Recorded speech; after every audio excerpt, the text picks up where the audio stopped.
Voici la fresque décorative d'une ville en perte d'hygiène et de salubrité. Un tapis de bouteilles sur lequel les agences de tourisme devraient s'interdire toute publicité.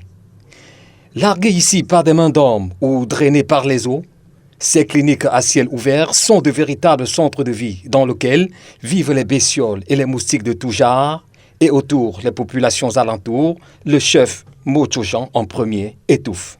Nous ne respirons même pas parce que là où vous voyez là, ça engorge presque toutes sortes de saletés, de microbes. Nous sommes vraiment exposés.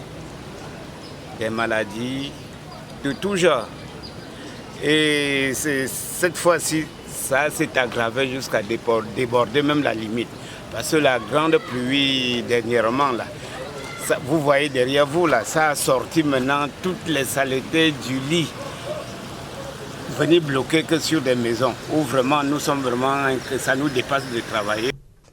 3 ans en arrière, nous sommes en 2016. Et le rétroviseur nous renseigne que le ministre Pierre Hélé, alors aux affaires à l'environnement, paradait dans les rues de Douala pour signer la mort du déchet plastique non biodégradable. Le patron avait alors donné 3 ans aux entreprises pour passer à autre chose ou disparaître. Voici le véritable trophée laissé par l'action du ministre Hélé. Les emballages ne sont plus gratuits, les emballages sont vendus. Le constat est amer. Philippe Tassa perd son latin. Mais au regard de mon constat sur le terrain, cela est très limité, c'est-à-dire les actions sont limitées.